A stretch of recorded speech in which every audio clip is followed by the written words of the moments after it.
Hello, Jason. This will be some video feedback for you on 1.3, which is the photo manipulation exercise.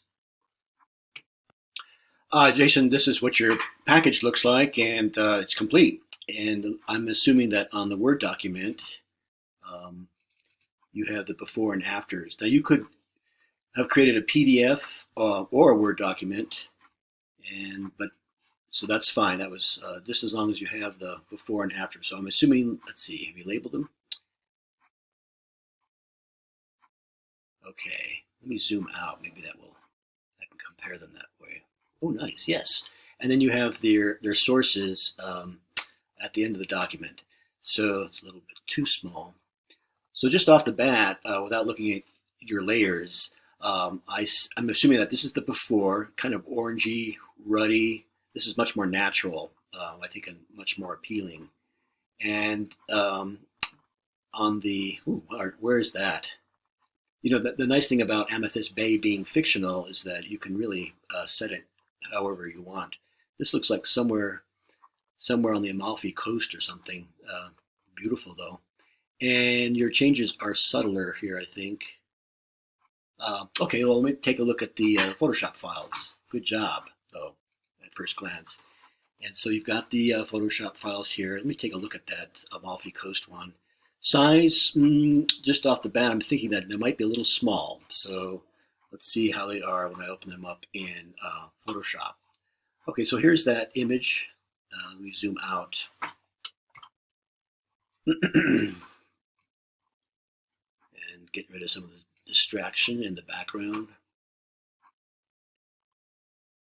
Now, timeline is something that you'll be using for the animation, just so you're aware of it, but I'm going to get rid of it for now. And here is the layers dialog box.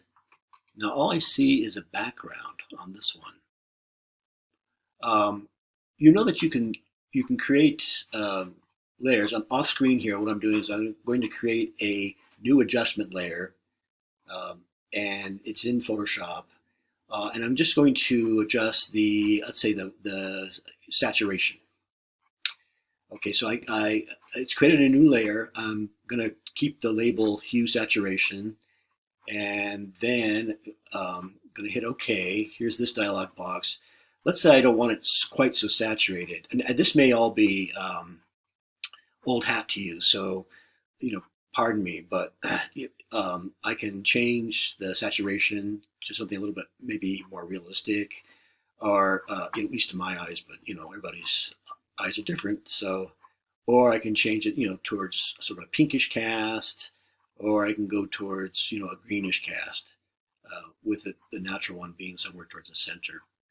But anyway, and you can turn that on or off. So after you've figured out what you want it to be, you can get rid of that. You can turn it on or off, and you haven't damaged or altered any of the pixels within the image. Okay, the other thing I'm interested in knowing is the size. And so when I hit image size, I see that although the physical dimensions are okay, the resolution should be in pixels per inch or points per inch, pixels per inch, PPI. And when I do that,